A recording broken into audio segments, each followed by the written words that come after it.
Hey Zach, hope you're doing well. We saw how heated the Battle of Alberta got last year. I'm just wondering how you're viewing going to playing Calgary 10 times this season.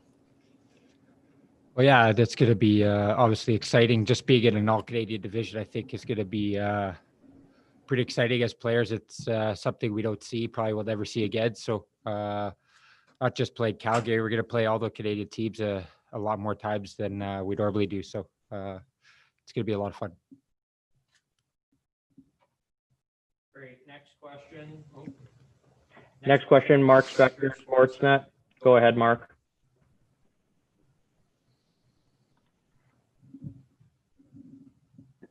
How about now? You got me now? Good. Okay. So this whole Canadian division should be good for you. Like you're that at least from the outside. I don't know what you're thinking, but from the outside, you play an emotional game. You always play better when there's tension and when there's rivalry, and obviously the Calgary thing. That's the best, some of the best hockey you've played, as well as the other things you do. Having these rivalries, playing the Flames 10 times, are you sort of licking your chops over that, or is it just everyone else who thinks that maybe you're more valuable in those games?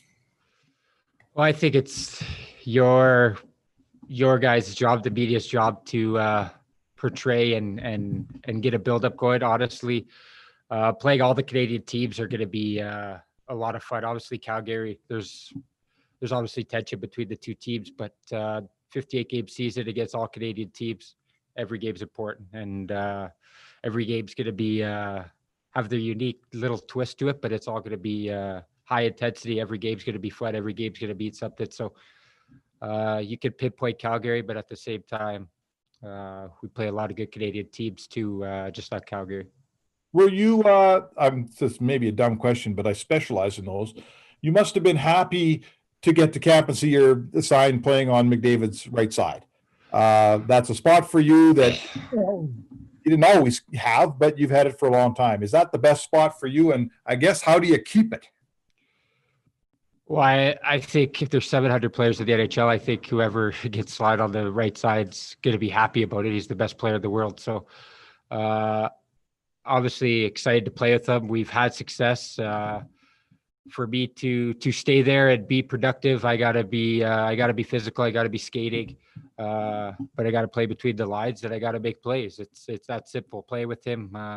You got to get him at the puck, get him the puck at the right times, and at the same time, you got to do your part to make sure we're clicking not only as a line but as a team. And I'm sure Tip's going to go through and he's going to put the best pairs, best lines on the ice. So give us the most success. Next question, Reed Wilkins, 630 Chad. Go ahead, Reed. Thanks, Sean. Hi, Zach. I'll get a couple here. Zach, I'll start with this one. Last year, you had 15 goals in 59 games, and this year's season is going to be 56 games, so right in that same neighborhood. Do you set a statistical goal or shoot for something, especially since, the number of games you played last year is right around the number of games that are going to be this season? I'm just wondering if you think stats wise when you set a goal. I think you have numbers in mind, but at the end of the day, it's about wins and losses. I know it sounds cliche at this point, but this is my sixth season here, and we haven't done a whole lot of winning. We've had some success. We've had some bright spots. We've had some good stretches, but at the end of the day, we've had some failure and some upsetting moments. So going into this year, obviously it's a short season. It's going to be high tense, lesser games, but at the end of the day, we just want to grow as a team. I feel like we made a lot of good strides before the pandemic hit. We just have to get back on that horse and continue to get better. And my other question, bit of a side topic. I've seen you connecting with some fans through that Cameo app.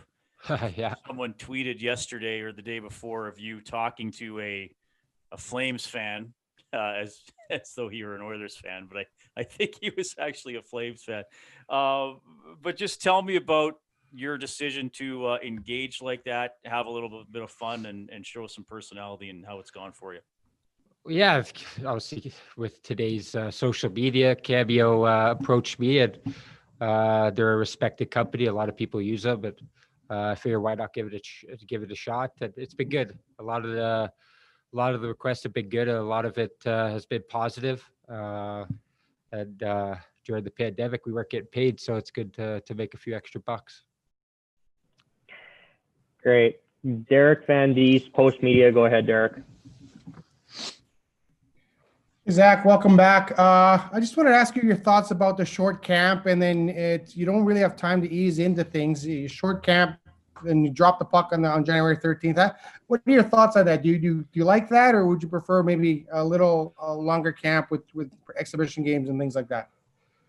Well, I think after how today day 2 went, it was high intensity, a lot of skating, a lot of up and down, a lot of battles, a lot of 5-on-5 play. If we continue to work at that pace during a short camp, I think we'll be ready by puck drops January 13th. So obviously, in a perfect world, you'd like a longer camp, but hey, the whole world's not perfect right now. As players, we feel fortunate enough just to be here during this crazy time. So we're very grateful, very excited, and honestly, we're just happy to be back and be playing hockey. Thanks, Zach. Next question, Quinn Phillips. Sorry, Quinn from Global TV. Go ahead, Quinn. Thank you, Sean. Hi, Zach. Ken added a lot of depth up front in the offseason. Just kind of wondering your sense of the competition among forwards. Well, yeah, every time you come to camp, there's always good players. It's the National Hockey League. There's a lot of good hockey players out there. I think I come to every camp and I realize there's a lot of good players, and that's good. It's good for the organization, good for the team. And at the end of the day, with the shortened season, we're going to need a lot of bodies, and we're going to need a lot of players to step up and play a big part. So to see the new guys we brought in, very exciting, and happy to have them. And obviously, it's going to be a competitive camp, but ultimately, it's going to make us better become January 13th. Last question, Tony Brar, Oilers TV. Hey Zach, happy New Year. Just wanted to quickly ask on a lighter note, how are the lungs and the legs after the conditioning skate for 20 plus minutes at the end there? Yeah, it was good. Yeah, it was a good skate. That's why I sounded a little weird. I got some sweat in my ears, actually. It's hard. I feel like I'm not talking the way I normally do, but that's what you need. Tip said it was going to be a tough day. Tip said it was going to be a tough camp, and I think we all realize we don't have any time to dip our toes in here. We got to go in and we got to go to work, and the opening night is right around the corner. We got to make sure we're ready. And today was a perfect example of us pushing the limits already day 1. We got to continue to grow that and continue to improve and continue to put in that work. And it's just going to help us come January 13th. And hockey players are creatures of habit. Obviously, there was a lot of uncertainty and a lot of unknown over the off season. Just maybe take us through what it is like mentally to prepare for something that wasn't necessarily there all the time with the questions regarding the pandemic, and what kind of mental challenges that has on a player.